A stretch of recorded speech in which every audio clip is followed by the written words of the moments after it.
I'm James Huff. This is my final project for my World Religion class, section number 83002.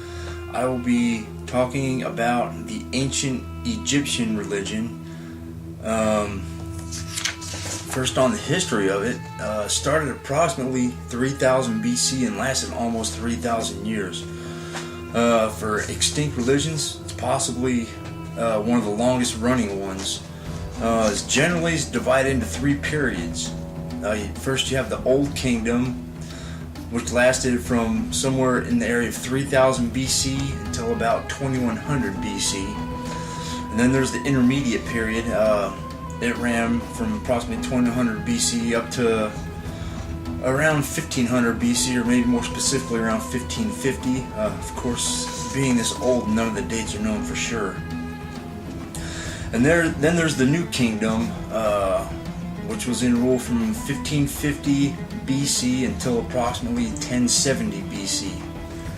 Now, the definitive end to the Egyptian way and religion didn't come for another 1,000 years approximately.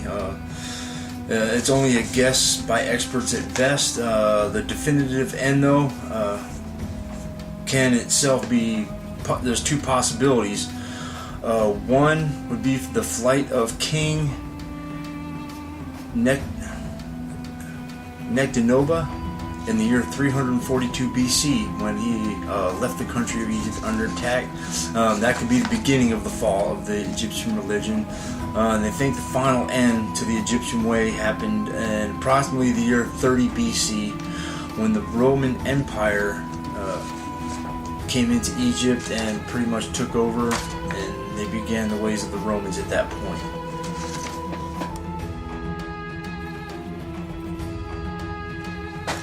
For the belief system in the worldview, the ancient Egyptians were polytheistic in their beliefs, meaning they had many gods. Some stood out more than others throughout history, though. For example, Ra, he's the god of the sun.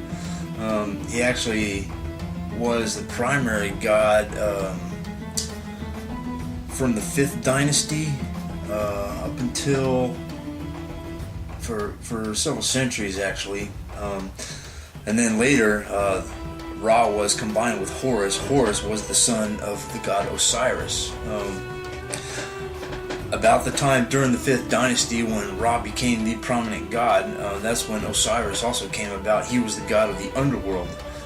This not being hell, underworld is just where the common souls went to after death, where the souls went. And Osiris was the ruler of the underworld, the god of the afterlife. So that he was a very major player in the worship of the common Egyptians. Interesting, during the old kingdom, only the pharaohs were able to rise into heaven to be amongst the other gods, because they were considered a god. All the common people, their afterlife was in the underworld with the god Osiris. Osiris, he was the oldest son of the earth god Geb, and his mother was the sky goddess Nut, and he was also the husband of Isis, and then their son was Horus. And then during the Middle times, the Middle Kingdom, that's when Horus was combined with Ra, and to make the god Ra-Horatki, I think is how it's pronounced, who is the god of the two horizons, so both night and day.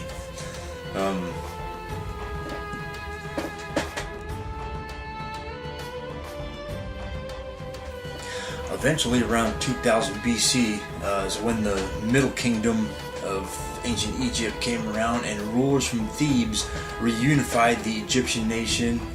The pharaohs initially promoted their patron god Montu to national importance, but Ra was already so deeply embedded into the Egyptian culture, they ended up combining the two. Again, Ra was also combined into part of the Middle Kingdom. Eventually, then the Middle Kingdom crumbled around 1650 to 1550 BC, somewhere in that area.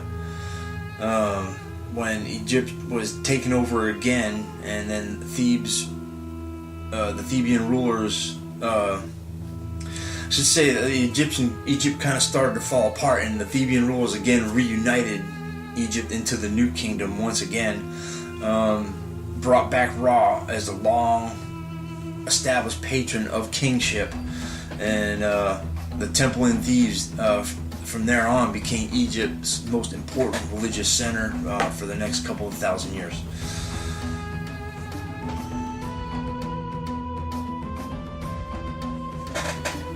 Now, during this 3,000 year period of the Egyptian culture that we're talking about today, they were polytheistic.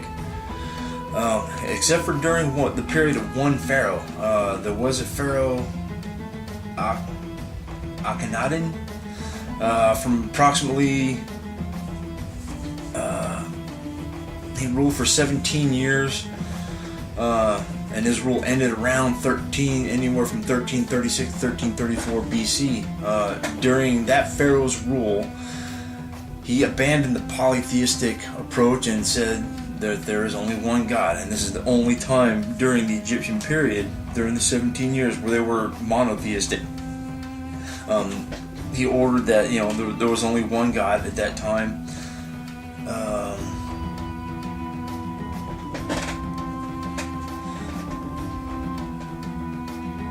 And similar to some of the other religions, the God doesn't have a name. He's the God who is above all the other gods. Primarily, he is a solar deity who is above a mere god. So that's the one king or one pharaoh, Akhenaten, who brought in the monotheistic type of religion during his 17-year rule. And then after that, it went back to the polytheistic as it was before, until the ending of the ancient Egyptian times.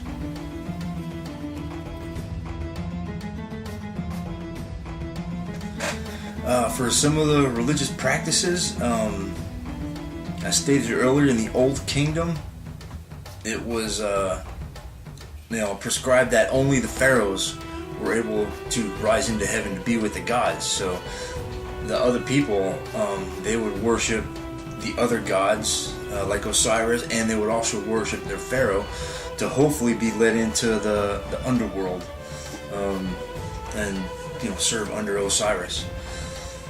That ended approximately during the time of the Middle Kingdom. That came to an end where the pharaoh at that time was able to prescribe that common people were also able to worship the gods and ascend into heaven. They weren't just restricted to their end of days being in the underworld. They also had the ability to ascend into heaven and be with the gods. They couldn't become a god, but they could be with the gods. Also, as of note, after the period of the pharaoh Akhenaten, the common people, after the trend reversed back to many gods, the common people started to believe that the pharaohs were now more human and less defined, making the importance of the oracles themselves grow. So people were more worshiping the gods than they were the pharaohs, because it started to get into the belief where the pharaohs were just men like them. They were men of importance, but they weren't the gods. So they still worshiping of the gods started to pick up after the pharaoh Akhenaten.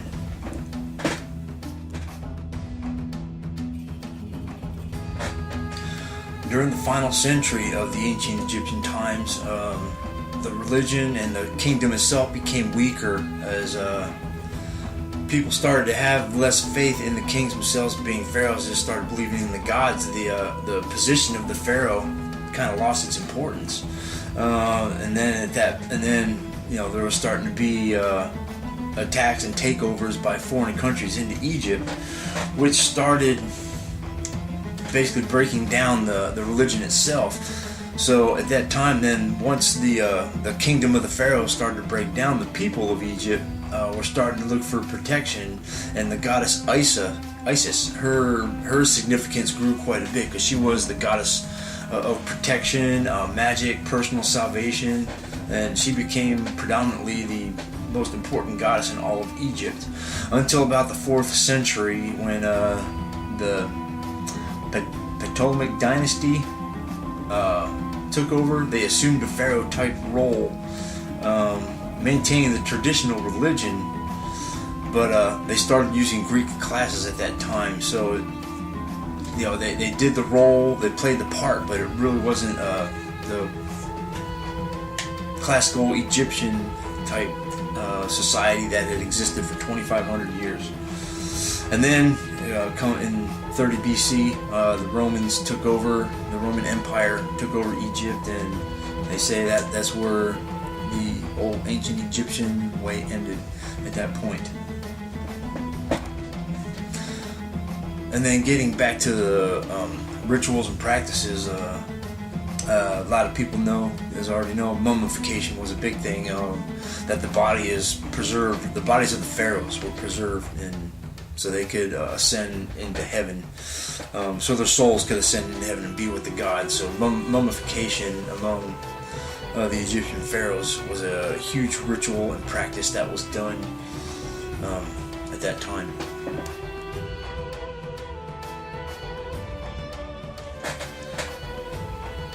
Now, as far as a code of ethics or sacred law, the ancient Egyptians had 42 commandments in their writings or teachings that were passed down.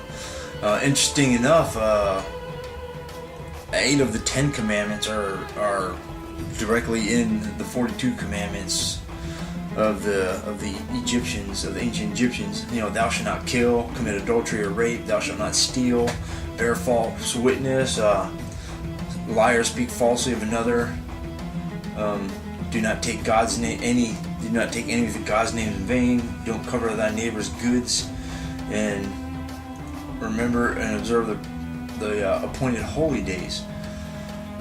And then other things: do not cause misery, do not cause terror, do not take more than thy share of food, do not damage the crops or the fields or the trees, stuff like that. And in total, though,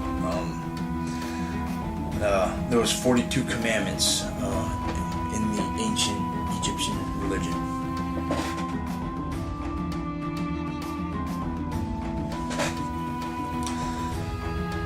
And then finally, any other things that make this religious tradition unique? Well, I've always been extremely interested in the ancient